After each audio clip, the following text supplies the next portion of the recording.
विश्व भर में लोगों से कहना चाहता हूं, कम मेक इन इंडिया।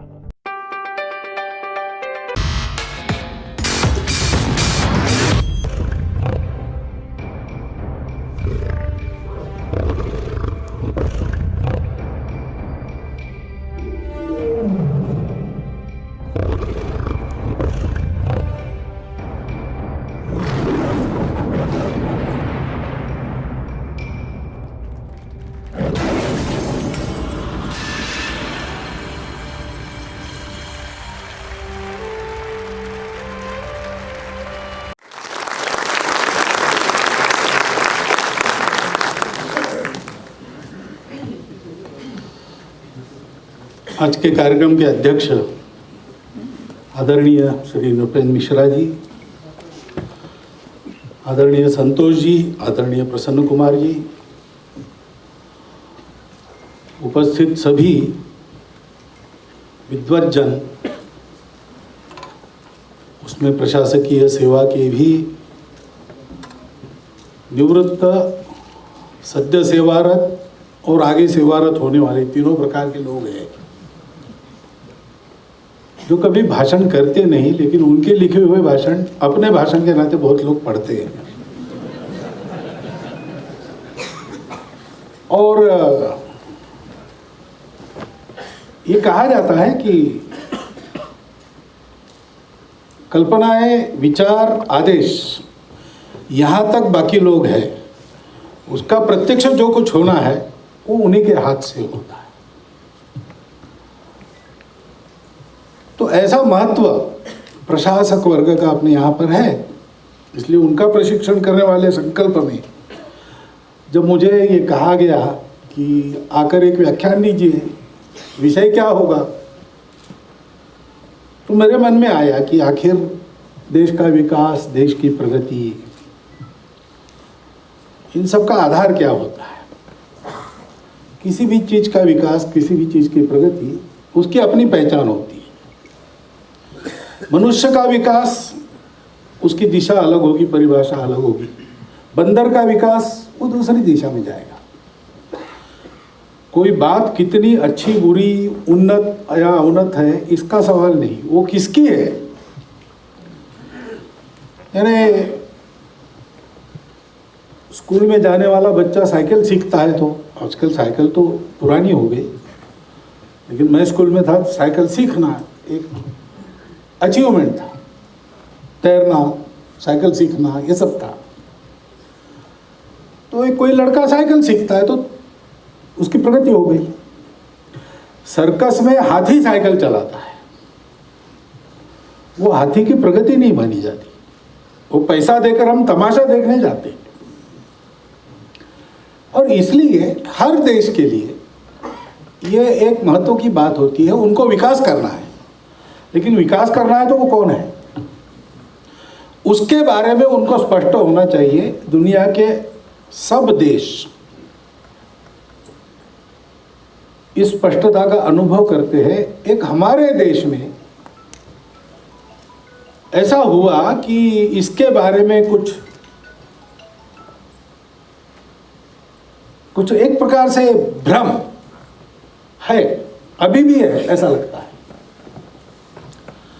अब वो राष्ट्रीयता क्या है, उसकी परिभाषा, उसका नाम, इस झंझट में मैं नहीं पढ़ता, कारण नृपेंद्र जी ने आपको बताया है। लेकिन थोड़ा हम शब्दों के जंजाल से बाहर आए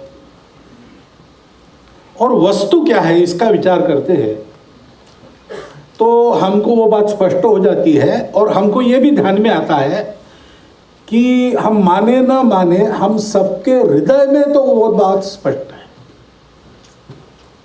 उदाहरणार्थ, तमिलनाडु में एक राजनीतिक विचारधारा चलती है जो कहती है कि हम तमिल अलग है, द्राविडिज्म ऐसा कहते हैं। ठीक है, अपनी अपनी विचारधारा होती है।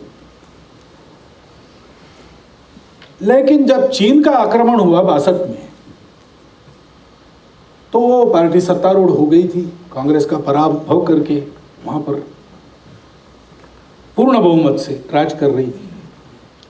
तो मुख्यमंत्री थे श्रीमान अन्ना दुराई। उन्होंने कहा कि हिमालय पर आक्रमण तमिलनाडु पर आक्रमण है। ये उनके भाषण, सार्वजनिक भाषण के शब्द हैं। तो ये उनकी राजनीतिक आवश्यकता नहीं बोल रही थी, ये उनके हृदय की बात थी जो बोल रही। या अपने देश में ऐसे भी लोग हैं जो कहते हैं कि हम एक राष्ट्र थे ही नहीं, हमको एक राष्ट्र बनना है, अंग्रेजों के आने से ही हम एक राष्ट्र बने। हिंद स्वराज में गांधी जी ने तो इसका उत्तर दिया ही है, परंतु थोड़ा हम अध्ययन कर जो हमारे ध्यान में आएगा कि 1940 तक हमारे देश में हर विचारधारा के लोगों में भारत क्या है वगैरह इसकी स्पष्ट कल्पना थी। कम्युनिस्ट पार्टी के संस्थापकों में श्रीमान रजनी पामदत्त हो गए। उन्होंने 37 में एक किताब लिखी थी जिसका रिप्रिंट 1972 में कम्युनिस्ट पार्टी द्वारा हुआ। उसमें ये जो मैं अभी बोलने वाला हूं वो बात बदली नहीं है। उस पुस्तक में एक जगह रजनी पामदत्त अंग्रेजों को कहते हैं कि आप इस अहंकार में मत रहो कि आपके कारण हम एक देश बने और हमारी ये भौतिक प्रगति हो रही। आप नहीं भी आते तो हमारे वेदों के आधार पर हम ये सब कर लेते। अब इधर उधर की बातें, बहुत सारे कंपल्शंस रहते हैं, बहुत सारी बातों का विचार करके बोलना, कदम डालना होता है, तो उसमें जो शब्द निकलते वो एक बात है, लेकिन गफलत में अंदर की बात कभी कभी आ जाती। तो वो क्या है, इसको समझना ये आवश्यक है। और वो करने के पहले ये जो राष्ट्र शब्द है इसको हमको समझना पड़ेगा, क्योंकि प्रायः हम नेशन का भाषांतर राष्ट्र करके फिर उसका विचार करते हैं। लेकिन पाश्चिमात्य देशों में नेशन का विकास और हमारे देश में राष्ट्र का विकास, इसका विकास क्रम एकदम अलग है।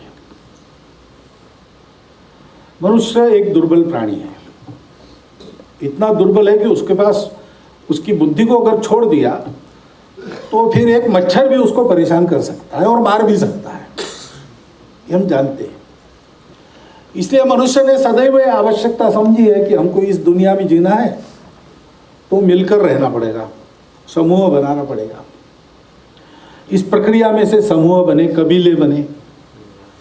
फिर जब ये भटकने वाली जीवन की अवस्था को छोड़कर एक जगह वो स्थायी होने लगे तो गांव बसे। अब जीवन निर्वाह के लिए जो कुछ मिलना है भूमि से मिलना है, तो अपने मालकियत की भूमि चाहिए। तो हमारे अधिकार की भूमि, ऐसा शब्द प्रयोग होना पड़ा। अब हमारे अधिकार की यानी किसके? 25 लोगों के अधिकार भूमि, तो बाद में पास में पड़ोस में 50 लोगों का गांव है तो इनको जीत लेगा। इसलिए बड़ा सा बड़ा समूह बनाओ और अपने मालकियत का बड़ा सा बड़ा क्षेत्र अपने अधिकार में रखो। ये मनुष्य के जीवन के बचाव के लिए की आवश्यकता वहाँ समझी गई। सर्वाइवल ऑफ द फिटेस्ट और स्ट्रगल फॉर एग्जिस्टेंस, उसका अनुभव उनको हुआ। भौतिक वैभव के पीछे जब हम जाते हैं कहीं भी, तो ये अपना अनुभव है, इसमें गलत कुछ नहीं है, लेकिन इसमें एक अधूरापन है, उस पर मैं आगे आऊँगा। लेकिन ये अनुभव होने से फिर सब लोगों को अधिक से अधिक नंबर को एक साथ रखना, तो कोई आधार चाहिए, क्योंकि हम आपके साथ मिलकर रहे, इसके लिए कुछ समानता चाहिए। तो मानव निर्मित समानता एक उत्पन्न करना, जैसे भाषा हो गई। तो अंग्रेजी भाषा स्कॉटलैंड, इंग्लैंड, आयरलैंड और वेल्स, इन चारों के संघर्ष में विकसित हुई और विलियम द कॉन्करर ने इंग्लैंड को जीता। तब इस भाषा के आधार पर उन्होंने सबको एक किया। वो भाषा जब तक है, प्रभावी है, तब तक यूनाइटेड किंगडम है। अगर वो ढीली होने लगती है तो स्कॉटलैंड अलग पार्लियामेंट मांगता है, ये सब होता है। या अरब के कबीलों को इकट्ठा किया पैगंबर साहब ने और इस्लाम के नाम पर उनको एक बनाया, अब पूरे दुनिया में इस्लामिक वर्ल्ड कहते हैं, वो इस्लाम के आधार पर टिका, इस्लाम ढीले होने लगा तो खतरे में पड़ जाएगा। या बिस्मार्क जैसा कोई शासक आया जिसने इधर उधर के सारे लोगों को इकट्ठा करके उनको एक सत्ता में बिठा दिया, या इंग्लैंड के राजा के नियम हमारे व्यापार के लिए असुविधा पैदा करते हैं और वो बदलने के लिए तैयार नहीं है, इसलिए समान आर्थिक हितों को लेकर हमारे विचार से हम अलग चलेंगे, ऐसा विचार अमेरिका ने किया, अमेरिका अलग हो गया। अब ये आर्थिक हित संबंध जब तक अमेरिका के बने तब तक अमेरिका है। अमेरिका के और विदेश नीति में कभी ये स्पष्ट कहा गया है कि हमारी नीति का निर्धारण क्या करता है, हमारे जो दुनिया भर के व्यापारिक हित है वो हमारा गाइडिंग फैक्टर है, ऐसा उन्होंने स्पष्ट कहा एक जगह द्वितीय महायुद्ध के पहले। उसके अनुसार उनकी पॉलिसीज बनी, क्योंकि वो नहीं रहा तो टूट जाएंगे। अब ये आधार मानव निर्मित है और मानव निर्मित कोई भी चीज सबको सुहाती नहीं है, और सबको सुहाती नहीं, उसको छोड़कर कोई बाहर जाए तो संख्या कम होती है, संख्या कम होती है तो बल कम होता है। इसलिए इसको जारी रखने का, इसको लागू करने का आधार कोई दंड है, बल है, सत्ता है। सत्ता के आधार पर एक मानव निर्मित आधार को लेकर लोगों को इकट्ठा रखना, उनके बलबूते भूमि को अपने अधीन रखना, इससे नेशन विकसित हुआ। और ऐसा होने के कारण उन नेशन में झगड़े भी होते हैं, और ये नेशन ज़्यादा प्रभावी बना तो विश्व युद्ध की आपत्ति आती है। इसलिए पश्चिम नेशनलिज्म से डरता है आज भी। मैं गया था कुछ दिन पहले, किसी काम के लिए भेजा मुझे इंग्लैंड में, तो सार्वजनिक भाषण वहाँ करने थे 2-3, तो पूछ रहा है भाई यहाँ कौन सा कैसे क्या बोलना वगैरह। तो उन्होंने कहा बोलना तो वही जो आप बोलते हैं, लेकिन शब्दों का उपयोग जरा ध्यान से कीजिए, नेशनलिज्म मत कहिए, नेशनलिटी चल जाएगी, क्योंकि वो इज़म बन जाता है, फिर वो बंद हो जाता है, फिर अस और देम वाली मानसिकता आती है, फिर हमारा लाभ, हमारा स्वार्थ, हमारा सर्वाइवल ये पहला हो जाता है। उसमें स्पर्धा है तो उसमें स्ट्रगल है तो विश्व युद्ध है। वो लीग ऑफ नेशंस बना, नहीं चल पाया, यूनाइटेड नेशंस बना, लेकिन यूक्रेन में युद्ध हो ही रहा है, ये टल नहीं सकता। वो जो नेशन है वो अलग है, उसकी प्रेरणा है स्वार्थ, बुरे अर्थ में नहीं प्रयोग कर रहा हूं, सामूहिक स्वार्थ। उसकी प्रेरणा है भौतिक उपभोग के साधन का लाभ, और जोड़ने वाली दूसरी कोई बात नहीं है। एक चाहिए, भाषा एक चाहिए, तभी आप हमारे, दूसरी भाषा है तो आप बदल गए, या आपकी पूजा एक चाहिए, नहीं तो आप दूसरे हो गए। ऐसा उसमें अस और देम वाला भाव आना ही है। लेकिन हमारे यहाँ जो राष्ट्रीयता विकसित हुई है, नृपेंद्र जी ने विवेकानंद जी का, अरविंद जी का उल्लेख किया, आध्यात्मिकता की भी बात कही, ये आया कैसे? तो दुनिया ऐसे ही जा रही थी, और दुनिया में दो प्रकार के समूह थे। कुछ लोग बली थे और वो कहते थे कि हमारे बल के अधीन आप रहो, हमारी आज्ञा के नीचे रहो, तो आपको सब प्रकार की सुरक्षा हम देंगे, और नहीं रहे तो फिर आप समझ लो अपनी, अगर आड़े आ जाओगे तो समाप्त कर देंगे। तो हम जो हमारे अधीन रहेंगे, हमारी मानेंगे, उनकी रक्षा करेंगे, इसलिए वो राक्षस हो गए। और दूसरे लोग जरा और उच्चतम भावनाओं के अनुसार जाने वाले थे, प्रकाश की ओर जाने वाले थे, दिव्य विचार करने वाले थे, इसलिए वो देव हो गए थे। सब मनुष्य ही। दो प्रवृत्तियां हैं, एक अधिकार वाली प्रवृत्ति है, एक सबको लेकर चलने वाली प्रवृत्ति। ये दोनों अपने अपने पद्धति से भौतिक वैभव के चरम शिखर पर थे। तो हमारे यहाँ छांदोग्य उपनिषद में एक कथा आती है कि ये सब होने के बाद भी संतोष मन में नहीं था। सुख सब थे, लेकिन इतने सुख थे कि सुख भी दुख हो जाता है। रसगुल्ले 50 खा सकते हैं, लेकिन 100 खाएंगे तो दुख हो जाता है, खाने वाला भी खा नहीं सकता, वैसा ही है। तो उनके मन में आए कि ऐसा क्यों हो रहा है, अपने अपने गुरु के पास गए, शुक्राचार्य के पास विरोचन गए, इंद्र गए, बृहस्पति के पास, और पूछा ये क्या है। तो उन्होंने कहा देखो ये ब्रह्मा जी के पास जाओ, उनके पास एक आत्मविद्या है, आत्मा को जानते हैं तो कभी फीका न पड़ने वाला शाश्वत सुख मिलता है, और उसके पाने के बाद और कुछ पाने की इच्छा ही नहीं रही, सब कुछ मिल जाता है। तो दोनों शिष्य वेश धारण करके वलकल पहन के हाथ में संविदा लेके पहुंचे ब्रह्मा जी के यहाँ। वो ध्यान में थे तो कोने में संविदा रख दी, साष्टांग प्रणिपात किया और बैठ गए। थोड़ी देर के बाद ब्रह्मा जी ने आंखें खोली, दोनों को देखा, कह रहे तुम वलकल वगैरह पहन के आए हो, संविदा लाई आ रखी है, तो कुछ सीखने आए हो, क्या चाहिए। तो उन्होंने कहा जी आपने आत्मा को देखा है, हमको आत्मा को देखना है, क्योंकि उसको पाने के बाद कुछ भी पाना शेष नहीं रहता। तो फिर देखना है तो देखते कैसे हो तुम? बोले आँखों से देखते हैं। तो बोले नहीं, आंखें उपकरण है, उसके अंदर कोई देखने वाला बैठा है, वही आत्मा है, उसको देख लो। हाँ ऐसा उन्होंने बताया, लेकिन उनको ऐसे ही लगा सहज, तो वो खड़े हो गए, दोनों एक दूसरे की आंखों में देखने लगे कौन बैठा है। और ऐसा देखते हैं तो अपना ही प्रतिबिंब वहां दिखता है। तो उन दोनों ने मान लिया कि बस यही हाड़ मांस का हमारा जो देह दिख रहा है वो संचालित होता है जिस बुद्धि से, वो बुद्धि और अंदर भाव भावनाओं को विकसित करने वाला मन, इतना ही रहता है मनुष्य का अस्तित्व जानकारी में।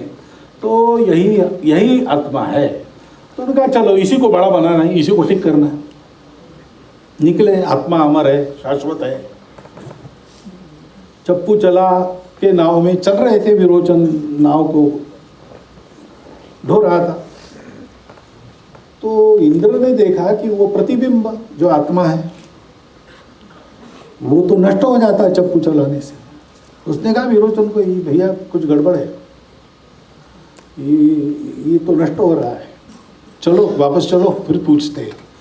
विरोचन ने कहा नहीं अब कोई पूछने की आवश्यकता नहीं, उन्होंने बता दिया हम समझदार लोग हैं, समाज के प्रमुख है, वैभव संपन्न समाज के राजा है, हमको क्या और पूछने की आवश्यकता, हम समझ गए। विरोचन वापस नहीं गया, इंद्र वापस गया।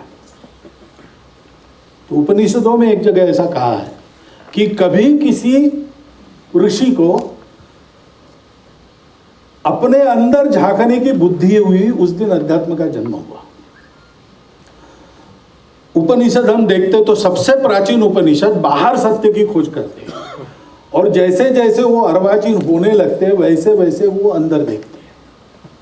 ये खोज हमारे यहाँ चली, दुनिया बाहर की बातों की खोज करके रुक गई, और आज भी बाहर की बातों की खोज बहुत करती है, लेकिन हमारे यहाँ अंदर की खोज हुई। तो उस खोज से हमारे प्राचीन ऋषियों को एक सत्य मिल गया कि दुनिया दिखती अलग अलग और विविध है, लेकिन है तो एक ही की अभिव्यक्ति। यानी हम लोग आजकल विविधता में एकता कहते हैं ना, उन्होंने सोचा कि ये एकता की ही विविधता है, और इसलिए सारा विश्व अपना है, यहाँ कोई स्ट्रगल नहीं है, हम ही सर्वत्र है। तो सुख है तो सबका है, एक का सुख नहीं हो सकता, सबका सुख ही एक का सुख हो सकता है। इसलिए maximum good of the maximum people ऐसा हमारे यहाँ नहीं सोचा है, हमारे यहाँ सर्वे भी सुखिनः सन्तु का। और फिर उन्होंने सोचा कि अगर ये बात है और ये सत्य हमको मिल गया, इस सत्य के कारण शाश्वत सुख मिलता है, इस सत्य के कारण सब कलह द्वंद्व समाप्त हो जाते हैं, तो ये सारी दुनिया को मिलना चाहिए, क्योंकि सारी दुनिया नहीं है, वो हम ही है। लेकिन सारी दुनिया को इस सत्य तक लाना है, उनके पास ये सत्य पहुंचाना है, तो इक्के दुक्के का काम नहीं है, इसके लिए पूरा देश खड़ा करना पड़ेगा। और इसलिए उन्होंने प्रयास किए। वेदों में उल्लेख है, ओम भद्रम इच्छन्त ऋषय स्वर विधा तपो दीक्षा उपसे दुरग्रे ततो राष्ट्रम बलम ओजस्य जाता। सारे विश्व का कल्याण चाहने वाले ऋषियों ने दुर्धर तप किया, उससे हमारे राष्ट्र की बल की ओज की उत्पत्ति हुई। और एक महान उद्यम प्राचीन भारत में हुआ होगा, इतिहास तब सो रहा था, इसलिए कहीं पर उसका सबूत आप मांगेंगे तो नहीं मिलेगा, लेकिन बहुत सी बातों के सबूत नहीं है, लेकिन वो चीजें हैं। ऐसा ये जरूर हुआ होगा, क्योंकि उसके अवशेष तो मिलते हैं। गांव गांव में जाकर लोगों को फिजिकल कल्चर सिखाने वाले घुमंतु जमात के लोग आज भी मिलते हैं। ये उनकी आजीविका नहीं है। आप जरा जाकर देखिए उनको, वो घर से निकलते हैं कसरत दिखाने के लिए लोगों को। आज की स्थिति में उनको मांगना पड़ता है। पहले तो वो जाते थे गाँव में, वो पूजा करके निकलते हैं। और जब उनको कहते कि अब ज़माना बदल गया, पढ़ो लिखो बड़े हो जाओ, उनमें कुछ लोग कहते ये तो हमारा धर्म है। ये किसी ने काम दिया है उनको। ऐसा जड़ी बूटी का ध्यान रखने वाले, ऐसा ग्रह ज्योतिष का कुछ बताने वाले उस समय के विज्ञान के अनुसार, वो सब आज एकदम रिलेवेंट वगैरह, ऐसा मैं उस ज्ञान को फिर से ऐसा नहीं कह रहा हूँ। आज बहुत प्रगत हो गया ज्ञान, लेकिन एक व्यवस्था ऐसी बनी कि हमारे यहाँ पर जो जितना उस समय का विज्ञान हमको पता था, वो हमारे यहाँ केवल साइंटिस्टों को पता नहीं था, केवल उसके पढ़े लिखे लोगों को पता नहीं था। वो तो हमारे झोपड़ी में बुढ़िया भी जानती थी कौन सी जड़ी बूटी देने से दस्त बंद हो जाते हैं। इसके लिए हमको डॉक्टर के पास नहीं जाना पड़ता। नानी को दादी का बटवा है हमारे पास। ये छोटी छोटी बातें हर घर हर चूल्हे तक पहुंचाई गई और हमको एक उद्देश्य के लिए प्रेरित किया गया। हमारा राष्ट्र सर्वाइवल के डर से खड़ा नहीं हुआ। क्यों ये सब हो सका? इसका पहला कारण है हमारी भूमि। उस जमाने में प्राकृतिक दृष्टि से सब ओर से सुरक्षित हम थे। सागर लांग के और हिमाचल को पार करके कोई नहीं आएगा, तो हम सुरक्षित थे। और सुजल सुफल मलय शीतल भूमि थी। उस समय जनसंख्या भी कम थी, तो भरपूर था। जीवन के लिए झगड़ा करने की नौबत नहीं थी। और कोई भूला भटका अगर आ जाता तो हम कहते आओ भाई, इतने लोग खा रहे, तुम भी आ जाओ, बैठो, झगड़ा किस बात का।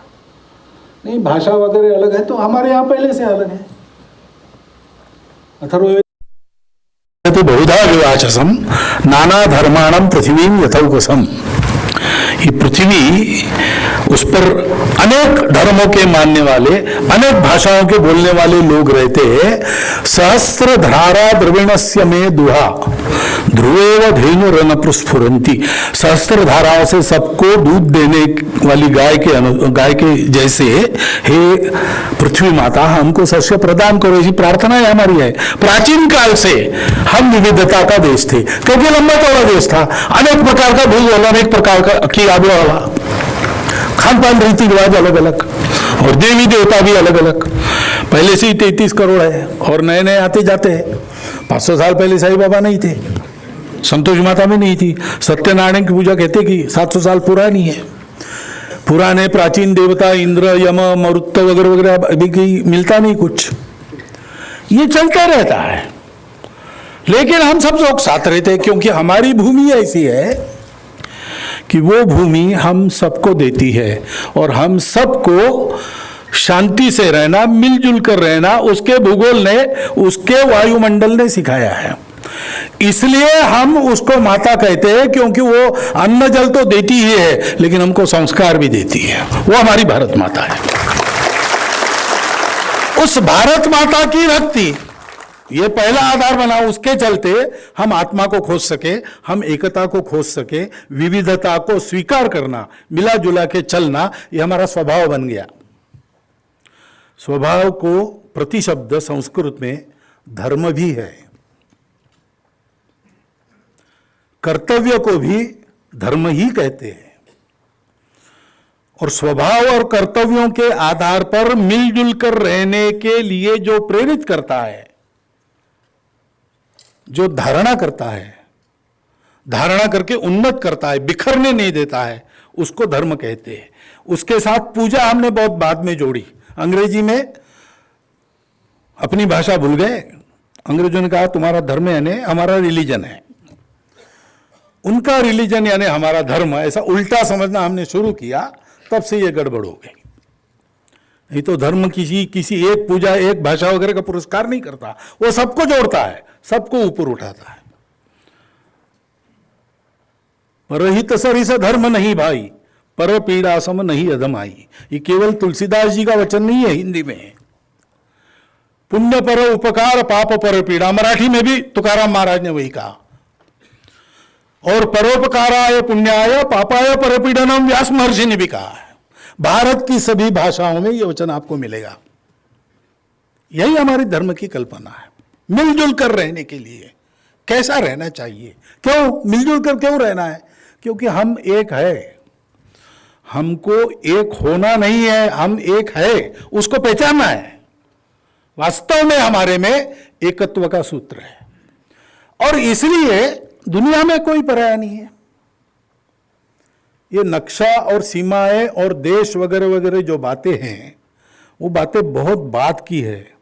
हम तो कहते थे वसुधैव कुटुंबकम स्वदेशो भुवनत्रयः, और ये बोलने की बातें नहीं है। उस समय जब कोई कम्युनिकेशन का साधन नहीं था, वाहन नहीं थे, पैदल जाकर लोगों को ये सिखाया है हमारे पूर्वजों ने, मेक्सिको से साइबेरिया तक। ये हमारी राष्ट्रीयता बनी, ये हमारी राष्ट्रीय पहचान बनी। उसको समय समय पर बदल बदल के नाम मिलते रहे, लेकिन बात यही है, भारतवर्ष की चतुसीमा के अंदर ये विकसित हुआ। इसलिए भारत माता की भक्ति, उसका ये आधार, ये जो सत्य है अस्तित्व की एकता, उसके आधार पर जीवन कैसा जीना चाहिए, उपभोग के पीछे नहीं भागना, उस अस्तित्व की एकता का साक्षात्कार करो। सत्य अनुसंधान, ये प्रत्येक का, अब वो सत्य ऐसा है कि वर्णन नहीं हो सकता, और हर एक का वर्णन अलग रहता है, हर एक की दृष्टि अलग है।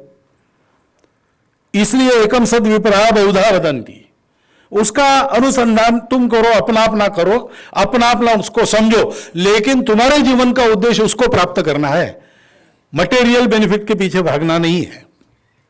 दूसरी बात कही कि यह सत्य बड़ा कठोर है, क्योंकि वो आत्मा है, अमर है, शाश्वत है, कभी मरता नहीं। ये देह आते हैं जाते हैं। कठोर कर्म के लिए अर्जुन को प्रवृत्त करना था, भगवान ने यही बताया कि अरे ये पहले ही मरे हैं, मैंने इनको पहले ही मारा है, वगैरह वगैरह। तो क्रूर कर्म के लिए प्रवृत्त कर सकता है, ये न हो इसलिए क्या करना, सत्य के साथ करुणा है, संवेदना है, दूसरों के ऊपर दया है, इन सब गुणों का समुच्चय करुणा कहलाता है।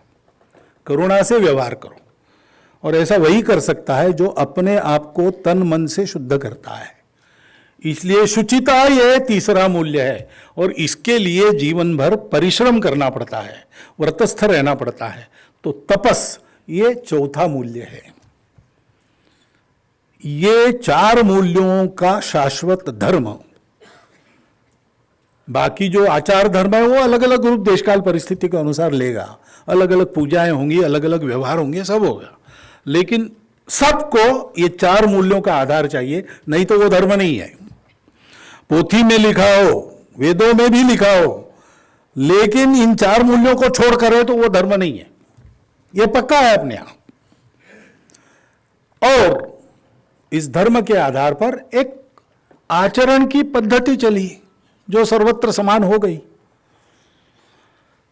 जैसे अपने यहां आप कुछ लेने को जाएंगे तो भारत जहां जहां है, भारत जहां जहां था,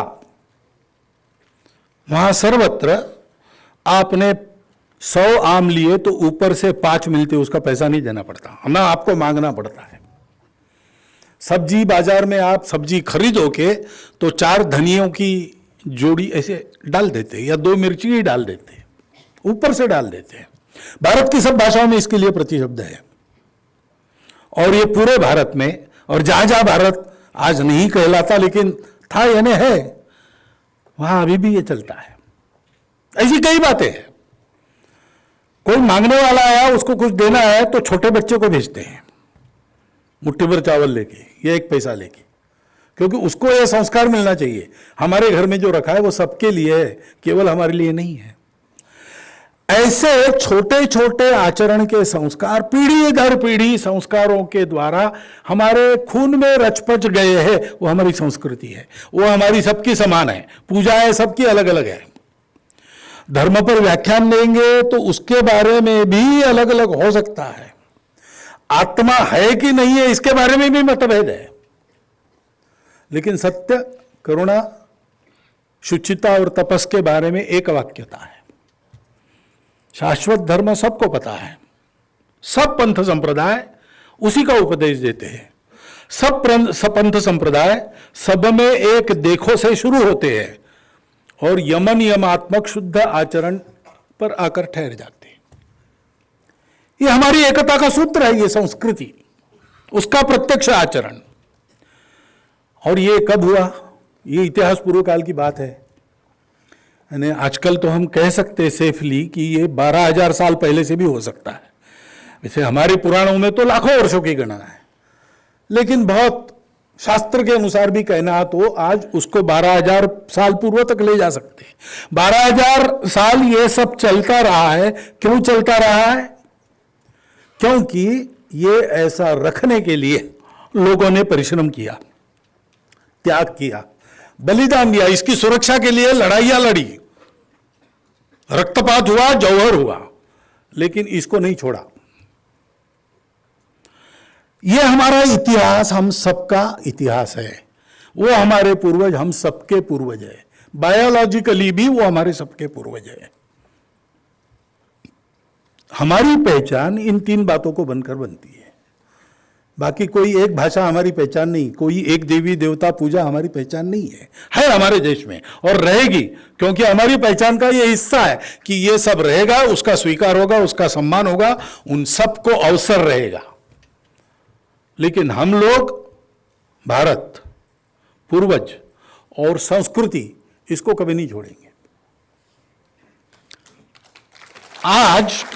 आज संवाद कुछ भी चलता हो, लेकिन आप जाकर देखिए लोगों का जीवन कैसे चलता है। तो हमारे देश में प्रत्येक व्यक्ति, यहां भारतीय पंथ संप्रदाय अनेक है, अनेक पूजाएं चलती है और बाहर से भी आने वालों की पूजाएं हैं, लेकिन सब पूजा वाले लोगों में ये 3 बातें आपको मिलेगी। कौन क्या बोलता है इस पर मत जाइए, उसके दिल को देखिए तो आपको यही मिलेगा। सामान्य व्यक्ति तो बिल्कुल यही करेगा, क्योंकि ये मजबूरी या तो बड़े लोगों की होती है, मेरे जैसी की होती है। आपके सामने बोलना है तो क्या बोलना, नाक तोलकर बोलना पड़ता है।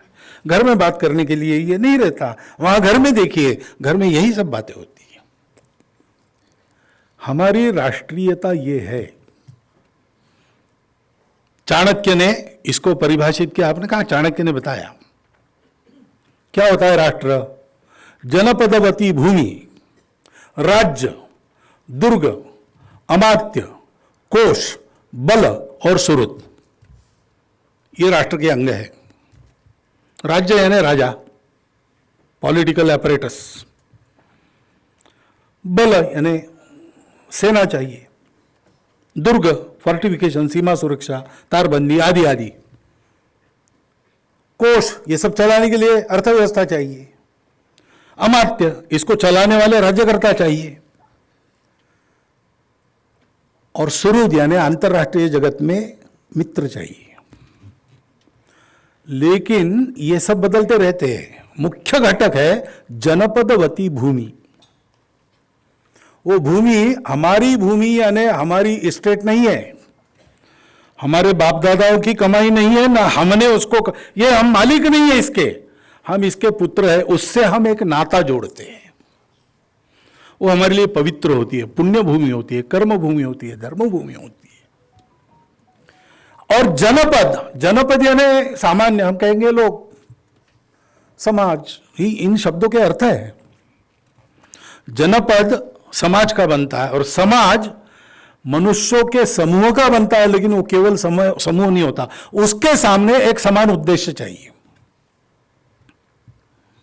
आज भी आप पूछिए भारत के व्यक्ति को कि दुनिया में क्या करने आए हो, आकांक्षा है तो बता सकता है वो, लखपति बनेंगे, करोड़पति बनेंगे, कौन बनेगा करोड़पति वगैरह सब करेंगे, लेकिन आखिर करेंगे क्या? तो वो बोलता है क्या करना है भैया, खाली हाथ आते हैं, खाली हाथ जाएंगे, इतना सब कमाएंगे वगैरह करके 4 लोगों का भला करके जाएंगे। ये अपने देश में बिल्कुल सामान्य भावना है।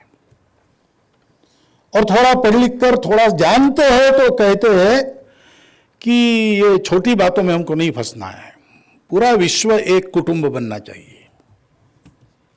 ये आकांक्षा और किसी देश की नहीं है।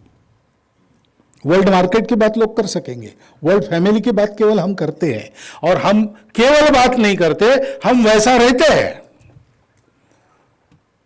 कौन जाता है दूर जहां युद्ध है, लोगों को निकाल के लाना है, वहां केवल अपने देश के नहीं अन्य राष्ट्रों के लोगों को भी सुरक्षित निकाल कर लाने के लिए जान का खतरा मोल लेकर कौन जाके काम करता है? भारत काम करता है। श्रीलंका डूब रही है तो श्रीलंका के दोस्त कहलाने वाले देश नहीं दौड़े, भारत दौड़ा है। यह भारत का स्वभाव है सर्वत्र, क्योंकि हम इस सारे जगत को एक अस्तित्व की विविधतापूर्ण अभिव्यक्ति मानते हैं। अब इसको शब्द क्या देना आप दीजिए। हम लोग संघ में कहते हैं हिंदू राष्ट्र, तो किसी को आपत्ति होती तो ठीक है। दूसरा भारतीय, आपने कहा भारतीय, ठीक है।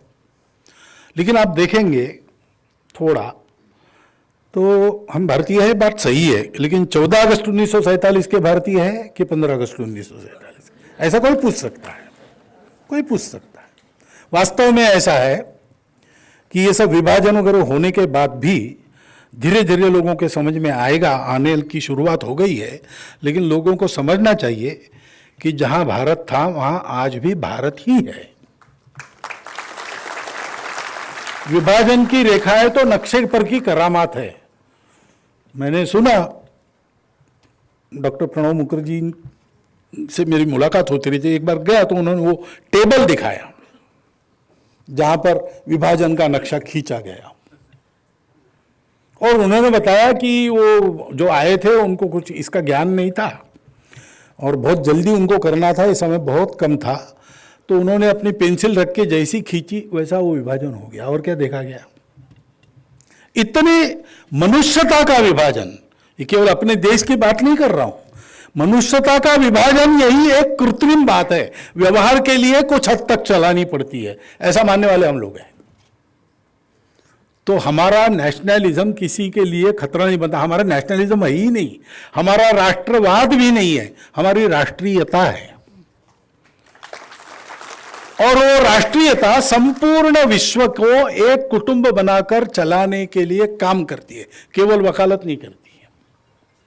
इसलिए भारत बड़ा होगा तो उसमें से कभी हिटलर पैदा नहीं होगा। किसी में अगर हिटलर के बीज भारत में पड़े हो तो दुनिया, भारत के लोग उसकी टांग पकड़कर उसको नीचे पहले ही दबा के रख देंगे। ऐसा हो नहीं सकता, क्योंकि हमारा यह स्वभाव है, हम ऐसे ही रचे गए हैं, और जो हम रचे गए हैं वो हमारी पहचान है, वो हमारी राष्ट्रीयता है। इसको समझना पड़ेगा। राष्ट्र यानी नेशन नहीं है। बाकी देशों में राष्ट्रीयता का जो विकास हुआ वैसा हमारा नहीं हुआ है। हमारा परोपकार के लिए हुआ है, दुनिया की सेवा के लिए हुआ है, वही हमारा जीवन लक्ष्य है। अपने अंदर उस सत्य को देखो और विश्व के जड़ चेतन में उसी को देखो और उसकी सेवा करो। एकांत में आत्म साधना, लोकांत में परोपकार, ये जीवन की रीति हमारे यहां बताई गई, वो हमारी पहचान है। इसको हमको सबको सोचना पड़ेगा, क्योंकि हम विकास की बात करेंगे तो ये ध्यान में रखकर हमको चलना पड़ेगा। हमको अपने देश में विकास और पर्यावरण का झगड़ा नहीं खड़ा करना है। ये दोनों हाथ में हाथ मिलाकर साथ चल सकते हैं, ये दुनिया को हमको दिखा देना है अपने विकास से। हमारे यहां तकनीकी मनुष्यों का विरोध नहीं करती और मनुष्य तकनीकी से दूर नहीं रहते, ये दोनों साथ चल सकते हैं, ये हमको दिखाना है। व्यवस्था की बात तो समय समय की रहती है। आज फेडरलिज्म है, वो पहले तो राजा भी अलग रहते थे। साम्राज्य, भोज्य, स्वराज्य, वैराज्य, पारमेष्ठ्य, महाराज्यम, अधिपत्यम, ऐसे कितने ही राज्य व्यवस्था के प्रकार हमारे यहां चल रहे थे। फिर भी पृथ्वी समुद्र पर्यंत आया एक राट इति। पृथु राजा के कारण से जो भूमि रहने योग्य, एरेबल बनी, कृषि योग्य बनी, उसमें समुद्र पर्यंत राष्ट्र एक है, ये हमारी प्रार्थना रही है। तो व्यवस्थाओं की भिन्नता, खानपान रीति रिवाजों की भिन्नता, पूजाओं की भिन्नता, भाषाओं की भिन्नता, ये तो हम अपने प्रकृति का श्रृंगार मानते हैं। ये सब होने के बाद इसके ऊपर हम सब लोग एक हैं। और क्योंकि ये सारी दुनिया में ऐसा करना है, करने का उपकरण हमारा राष्ट्र है। इसलिए योगी अरविंद के 5 सपने उन्होंने 15 अगस्त 1947 को एक संदेश दिया, उसमें बताए थे। उन्होंने कहा कि पहला सपना था एक रिवॉल्यूशनरी मूवमेंट से भारत स्वतंत्र हो गया, और भारत में एकता रहे तो अपने संविधान के आशीर्वाद से सबको एक किया गया, ये बहुत अच्छी बात है, लेकिन एक बात है, ये विभाजन कहां से आ गया? हिंदू मुसलमानों की एकता के तरफ जाने के बजाय एक परमानेंट पॉलिटिकल डिवीजन क्रिएट हो गया। ये इसको कभी ना कभी जाना पड़ेगा, जब तक ये है तब तक भारतवर्ष नहीं बन सकता, ऐसा उन्होंने कहा है उस समय उस पत्र में। दूसरा उन्होंने कहा मेरा सपना था आशिया के देशों की मुक्ति, और वो भी अब होने लगा है, क्योंकि हमारे साथ चीन भी मुक्त हुआ था, समाजवादी बन गया, मुक्त तो पहले ही हुआ था, लेकिन अनेक राष्ट्रों के और मुक्त होने का प्रारंभ हो गया था। तीसरा उन्होंने कहा कि हमारी आकांक्षा है, वो हमारी राष्ट्रीयता बोल रही अरविंद जी के मुख से, हमारी आकांक्षा है कि सारे विश्व में एक न्यायपूर्ण एक साम्राज्य चले या गवर्नेंस चले, सारा विश्व एक हो जाए। अब कुछ फुटकर प्रयास हो रहे दुनिया में, लेकिन जब तक भारत उसमें अपनी भूमिका नहीं अदा करेगा तब तक वो सफल नहीं होंगे। वो भारत जल्दी बड़ा होकर अपनी भूमिका अदा करे, ये तीसरी बात थी। चौथी बात उन्होंने बताई कि सारे विश्व में भारत की आध्यात्मिकता का संचार हो। तो आध्यात्मिकता हमारी राष्ट्रीयता का प्राण है। और पांचवी अंतिम बात उन्होंने बनाई कि ऐसी दुनिया में अतिमानस का अवतरण हो। इसको स्पष्टीकरण करने के झंझट में मैं नहीं पड़ता, वो बहुत एक हाई इंटेलेक्चुअल टॉपिक है, आप मूल में पढ़िए आपको पता चलेगा। अतिमानस का अवतरण और पृथ्वी पर होना चाहिए। ये 5 आकांक्षाएं लेकर हम स्वतंत्र हुए हैं। हमारी राष्ट्रीयता इस उद्देश्य के प्रयोजन को सफल करने के लिए है।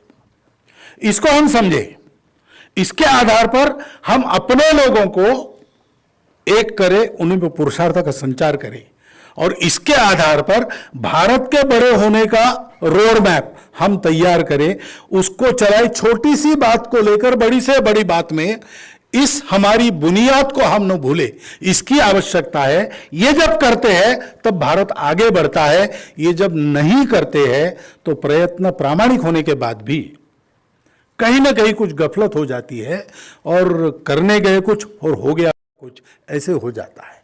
वो न हो, इसलिए इस बात की एक स्पष्टता होने की आवश्यकता है। उस स्पष्टता में कुछ मदद करने की बुद्धि से मैंने आपके सामने कुछ बातें रखी है। ये मेरा विचार है, आपको इसका चिंतन करना है, जो उचित लगे वो लेना है, और इससे कन्फ्यूजन नहीं बढ़ा हो ऐसी आशा मैं करता हूं, और मेरे 4 शब्द आपको धन्यवाद देता हुआ समाप्त करता हूं।